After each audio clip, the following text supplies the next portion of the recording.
کمیٹیاں ڈال ڈال کر موبائل لیا، قسطوں پہ موبائل لیا، باپ نے بینک کے اندر زمین کے کاغذ رکھوا کر رجسٹری رکھوا کر قرضہ لیا، موبائل لیا، کس لیے کہ سکون آئے گا، بچے کا ذہن کھلے گا۔ لیکن اس موبائل سے پوچھو تو صحیح میں نے تیرا نقصان کیا کیا؟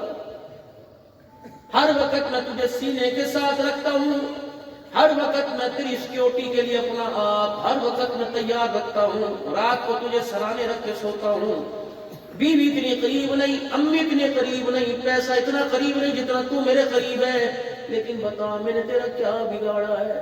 اسے اپنے سامنے ہر وقت پوچھتے ہو، جرات ہی نہیں، اس سے پوچھو میں نے تیرا کیا بگاڑا؟ پیار میرا لے گیا، محبتیں میری لے گیا، نمازوں کے سجدے میرے لے گیا، قرآن کی تلاوت میرے سے لے گیا، ذکر اذکار میرے سے لے گیا، بہن بھائیوں کا پیار میرے سے لے گیا، ماں باپ کا حال پوچھنا میرے سے لے گیا، رشتہ داروں میں آنا جانا میرے سے لے گیا، نماز، تہجد، قرآن کی تلاوت، رمضان کے روزے، رمضان آ رہا ہے، افطاری کے وقت فرمایا دعا کرو، فرشتے تمہارے پاس بیٹھ کر تمہاری دعا پر آمین کہتے ہیں۔ خدا کی قسم دیکھ کے کہتے 3 منٹ رہ گئے، چلو موبائل چلاؤ، اللہ کہتے ہو ظالمہ یہاں سے کچھ نہیں ملنا، یہاں سے ملنا ہے۔ سحری کے وقت موبائل چل رہا ہے، مسجد کے اعتکاف کے اندر موبائل چل رہا ہے، تراویح کے اندر موبائل چل رہا ہے۔ او میرے پیارو، یہ بزنس دکھا کے رکھ دیا، نسل و عقلوں کا بیڑا غرق کے رکھ دیا۔ ہم تو سمجھے تھے کہ ہماری زندگی میں پوری دنیا کو چھپا کے لائے گا، یہ تو پوری دنیا کی کارکردگی ہمارے اندر لا کے لائے گا۔ خدا کی قسم بھی چلاتے ہیں، ادھر عبدالباسط کی تلاوت ہوتی ہے، ادھر خدا کی قسم کسی کا ناچ گانا ہوتا ہے۔ کب تک اپنے آپ کو بچائیں؟ اوپر مفتی صاحب مسئلے مسائل بتا رہے ہوتے ہیں، نیچے لڑکا لڑکی ننگے کھڑے ہوئے ہوتے ہیں۔ یہ تھا اس کا مقصد۔ پوری دنیا کے مغرب میں اتنی محنت کی، جو کبھی کبھی قرآن پڑھ لیا کرتے تھے۔ بابو جی مسجد کے اندر 60 واٹ کا بلب ہوا کرتا تھا، ایک قرآن کے نسخے ہوا کرتے تھے، 10 پڑھنے والے 20 بیٹھے ہوتے تھے، ایک دوسرے کہتے چل ہن پڑھ لے مینوں بھی پڑھن دے، ہن پڑھ لے مینوں، ایک دوسرے کے پیچھے لائنیں لگا کر شرطیں لگتی تھی۔ 27 رات کو کنے ختم کرے گا؟ 15، میں 10 کراں گا، میں 20 کراں گا۔ اعتماد کی تلاوت لے گیا میرے عزیزوں۔ مسجدوں کے اندر صفائی کرنے کے لیے ہجوم ہوا کرتا تھا، جمعے کی نماز کے لیے خدا کی قسم اہل محلہ کا ہجوم ہوا کرتا تھا۔ کہاں گئے وہ جمعرات کو مغرب کی نماز کے بعد؟ کسی کے گھر سے 10 روپے، کسی کے گھر سے 20 روپے، ارے اللہ کا گھر آباد ہوتا تھا۔ تبلیغی جماعت گئی ایک مسجد کے اندر، وہاں کے ساتھیوں نے روک دیا کہ حضرت آپ نے یہاں رات نہیں رہنا، مسجد کے اندر بھوت بلائے ہیں۔ انہوں نے کہا یار ہو اللہ کا گھر اور جنوں کا کیا کام؟ جماعت والے کہتے ہیں میں نے مسجد کا دروازہ کھولا، ایسے لگ رہا تھا جب سے مسجد بنائی کسی نے کھول کے نہیں دیکھا۔ صفائی ستھرائی کی، کھانا پینا، نماز ہوئی، تعلیم کے حلقے لگے، ذکر اذکار ہوئے۔ رات کو جب سونے لگے، اللہ اکبر، اندھیرا گھپ تھا، مسجد میں سے ڈرونی آواز آنے لگی۔ ہم سمجھے جنات آ گئے، لیکن مسجد کہنے لگی جنات کی آواز نہیں، یہ میری آواز ہے۔ اللہ اکبر، میں روزانہ روتی ہوں اس وجہ سے کہ انہوں نے اپنے گھر کو آباد کر لیا، اللہ کے گھر کو اجاڑ کے رکھ دیا ہے۔ جب سے بنایا پیسہ تو لاکھوں لگایا، لیکن اس کو آباد کرنے کے لیے، سجدہ کرنے کے لیے امیر تو دور کی بات ہے، ریڑھی والا بھی سجدہ کرنے نہیں آیا، چھاوڑی والا بھی سجدہ کرنے نہیں آیا، امیر مل آنر تو دور کی بات ہے، فقیر بھی کبھی سجدہ کرنے نہیں آیا۔ ایمانداری سے بتاؤ میرے پیارو، جب مسجدوں کے رونے کی آواز گھروں میں آئے گی تو کیا مسجد کے رونے کی آواز عرشوں پہ مل جاتی؟ جو خدا کے گھر کو ویران کرے، اللہ اس کے گھر کو آباد کیسے کرے گا؟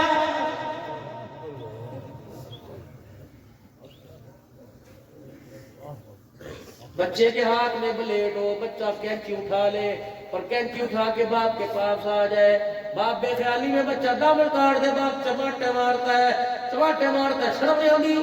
قیمتی کپڑا، قیمتی جھگا انہیں پایا، سگے پتر نے خون نے کٹ لگا کر خراب کر دیا۔ اللہ اکبر، جب تیرا بچہ تیری قیمتی چیز خراب کرے تو اسے منہ نہیں لگاتا، منہ پہ تھپڑ مارتا ہے۔ جب امتی حضور کی قیمتی چیز کو خراب کرے گا تو کیا کملی والا اسے سینے سے لگائے گا؟ کیا اس کا منہ چومے گا؟ خدا کی قسم اس سوال سے پوچھو، نہ یہاں پڑھتا، نہ یہاں پڑھتا، نہ یہاں پڑھتا، سیدھا یہاں پڑھتا ہے، بگاڑا کیا؟ میرے پیاروں مرمت کر کے نہیں جاؤں گا، اللہ کی قسم آج راز کی بات بتا کے جا رہا ہوں۔ اس مرتبہ جب میں عمرے پہ گیا پچھلے مہینے دسمبر میں 2.25 گھنٹے یا 2.25 گھنٹے ریاض الجنہ میں بیٹھا رہا. اللہ کی قسم حضور کو ٹکڑے سنا کے آیا, حضور کی سن کے بھی آیا.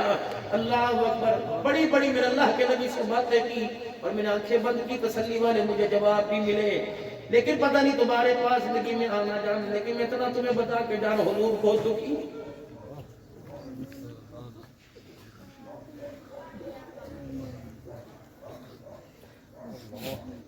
عبدالحنان نے طائف کی گلیوں میں مار کھانے کا احساس کوئی نہیں.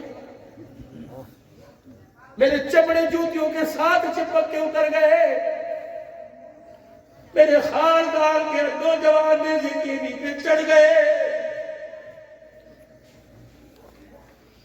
اے امت کو کیا ہو گیا, احساس ہی کوئی نہیں اپنے نبی کا. جو حضور کی سیرت کے سنت کے 4 بال تیرے پر نہیں سنبھال سکتی, وہ دین کیسے سنبھالے گی؟ نہ میرے پیارو, اگر چاہتے ہو حضور کا سامنا ہو, اگر چاہتے ہو حضور ماتھے پر بوسہ لے, اگر چاہتے ہو ہمارا وجود, ہمارا چہرہ کیڑوں سے بچھوؤں سے بچ جائے, یہ نشانی اپنی ساتھ قبر میں لے جانا. ورنہ زندگی میں جتنے بال اتروائے اتنے خدا کی قسم اتنے بالوں کا اللہ کے نبی کو سر پر جواب دینا پڑے گا.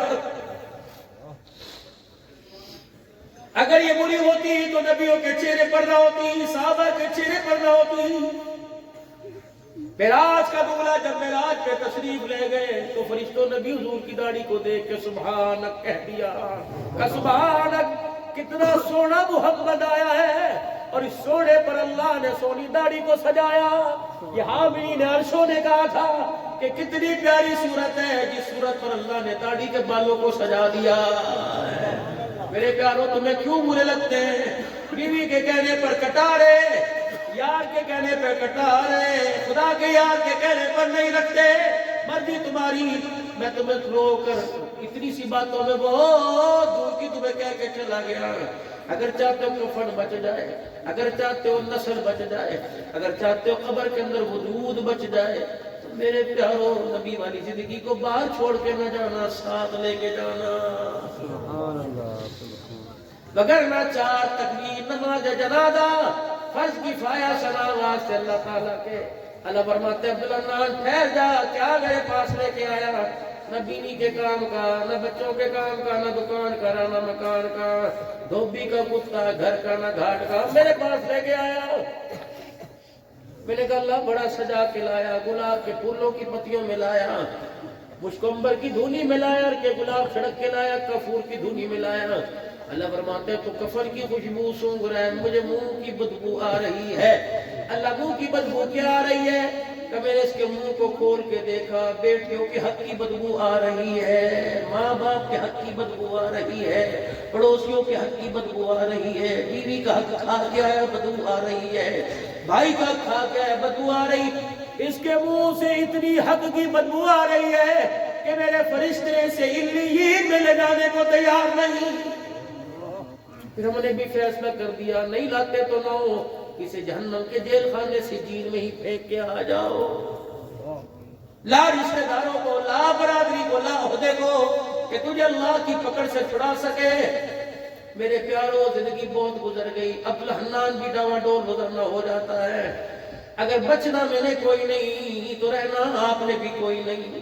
خدا کی قسم زمین کے اوپر تو بڑے موج مار لیے, زمین کے نیچے بھی موج مارنے کی تیاری کرو. 3 کام میرے پیاروں, زمین کے اوپر اپنے آپ کو تھکا دو, ذکر سے, اذکار سے, روزے سے, قرآن سے, نماز سے, تبلیغ سے, تدریس سے, اہل اللہ کے حلقوں میں اتنا لگاؤ کہ دن دل کا ہوش رہے, نہ رات کا ہوش رہے. جتنا اللہ کے لیے اپنے جسم کو تکائے گا, اللہ زمین کے نیچے اتنا قبر کو آرام فرمائے گا. اللہ اتنا زمین کے اندر, قبر کے اندر اللہ آرام فرمائے گا. زمین کے اوپر اپنے آپ کو عبادت سے تھکانا ہے, قبر میں آرام کرنا ہے, اور جنت کے اندر آگے عیش کرنا ہے. قبر زمین میں آرامی کی جگہ, قبر آرام کی جگہ, اور جنت الفردوس عیش و عشرت کرنے کی جگہ ہے. کرتے ہو سودا اللہ سے, کرتے ہو اللہ سے سودا, 5 وقت کی نماز کا, قرآن کریم کی تلاوت کا, بچوں کے لیے دعا کرتے ہو، دعا فرما بچے حافظ بنے، اپنے لیے کیوں نہیں کرتے؟ یا اللہ بچے کو بعد میں بنا، مجھے پہلے بنا۔ یا اللہ مدرسہ نور الاسلام میں آمین ایک نہیں آمین دو ہو، دستار ایک نہ ہو دستار ایک ہو، پہلے باپ کے سر پہ پگڑی بندھے پھر بچے کے سر پہ پگڑی بندھے، داخلہ دونوں نے دن لیا تھا، پڑھنا دونوں نے شروع کیا، قرآن کا ختم بھی دونوں نے کیا، آج بچے کی دستار نہیں ہو رہی بلکہ باپ کو حافظ قرآن بنا دیا، اس کی بھی آج دستار ہو رہی ہے۔ کوئی مر جائے اس کی پگڑیاں،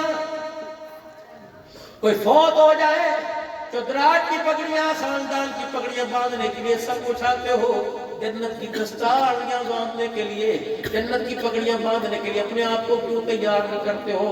قرآن پڑھیں گے بھی، قرآن پڑھائیں گے بھی، تو انشاءاللہ پڑھیں گے بھی، بچوں کو پڑھائیں گے۔ آج سے نیت کرو جس کا بچہ حافظ، جس کی بچی حافظ، روزانہ آدھا گھنٹے اس کے پاس بیٹھ کے قرآن پاک پڑھے گا، کرو نیت انشاءاللہ۔ سیکھ کے جاؤ، پڑھتے پڑھتے موت آگے اللہ قرآن کے ہاتھوں میں کھڑا کرے گا۔ کہو زور سے میرے پیارو، یا اللہ میری توبہ، پھر کہو یا اللہ میری توبہ، پھر کہو یا اللہ میری توبہ۔ کیا خیال ہے توبہ کے کلمات پڑھ لیں تو مرید ہو اپنے اپنے پیر کے اپنی جگہ، یا صرف توبہ کی بیعت کرائی جا رہی ہے؟ صرف توبہ کی، جس کے سلسلے جس کے ساتھ ہے اس کے ساتھ رہے، جو نئے سلسلے میں شامل ہونا چاہتے ہیں وہ اس نیت سے میرے عزیز و کلمات پڑھ لے، باقی جو جس سے اپنے پیر صاحب سے مرید ہے انہی کا رہے گا۔ توبہ کے کلمات پڑھے، توبہ کی بیعت سب کرے، پڑھے اعوذ باللہ من الشیطان الرجیم، بسم اللہ الرحمن الرحیم، لا الہ الا اللہ محمد الرسول اللہ صلی اللہ تعالی علیہ وآلہ وسلم، استغفر اللہ تعالی ربی من کل ذنب واتوب الیہ۔ یا اللہ میری تمام گناہوں سے، میری تمام خطاؤں سے تیرے دربار میں سچی توبہ۔ یا اللہ مجھے گناہوں سے محفوظ فرما، میری توبہ کو قبول فرما، اس توبہ پر مجھے استقامت عطا فرما۔ اب 3 مرتبہ کہو یا اللہ میری توبہ، یا اللہ میری توبہ، یا اللہ میری توبہ۔ اللہ قبول فرمائے، اللہ قبول فرمائے۔ آپ نے معافی مانگی، اللہ نے معافی دے دی، ہاں دے دی اللہ نے معافی۔ کیوں؟ موسیٰ علیہ السلام عرض کرنے لگے یا اللہ جب تیرا نیک بندہ کہتے اللہ تو کہتا ہے اللہ، میں کہتا ہوں جی میرا بندہ، کہ جب گناہگار کہتے ہیں اللہ تو فرمایا میں 3 مرتبہ کہتا ہوں جی میرا بندہ، جی میرا بندہ۔ ہم نے بھی 3 مرتبہ سے پکارا، اللہ کا اس کی رحمت نے 70 مرتبہ کہا جی میرا بندہ، جی میرا بندہ۔ 5 وقت کی نماز، تبلیغ میں وقت لگاؤ، اللہ کے راستے میں نکل کر اپنا آپ سوارو، دیکھو کہ میں دنیا کے اندر کس لیے آیا، کیا کرنے آیا، میرا مقصد کیا تھا۔ ان مدارس کو آباد کرو، ہر مدرسے کی کفالت، ہر مدرسے کی ذمہ داری میں میرا حصہ ہوتا ہے، اور لوگ مجھے محبت سے آج میرا بالکل نہیں دل تھا آنے کو، ایک پروگرام میں نہیں کر سکا، اور آج میری شوگر کچھ پتہ نہیں لو ہے یا زیادہ ہے، میری آنکھیں بھی نہیں کھل رہی تھی، اور سانس کا بھی مجھے مسئلہ، پھیپھڑا بھی میرا ایکسو کر رہا ہے، ٹانگ کا بھی مسئلہ، دل کا بھی میرے مسئلہ، بلڈ پریشر کا بھی، پتہ نہیں اتنی ساری بیماریاں ہیں۔ اللہ تعالیٰ بس مجھے ان کاموں میں لگائے رکھے، اور مدرسوں کے ننھے ننھے طلباء ان تعلیمات کے لیے اللہ مجھے اپنے در کا فقیر بنائے۔ میں کوشش کروں کہ آپ کے آگے میں جھولی پھیلاتا رہوں، آپ دین کے تقاضے پورے کرتے رہو۔ کل اللہ یوں نہ کہیں مفتی میں پاکستان کہاں ہے، اللہ کل قیامت کے دن میں میرے نبی کے مہمانوں کے لیے جھولی پھیلانے والا فقیر کہاں ہے۔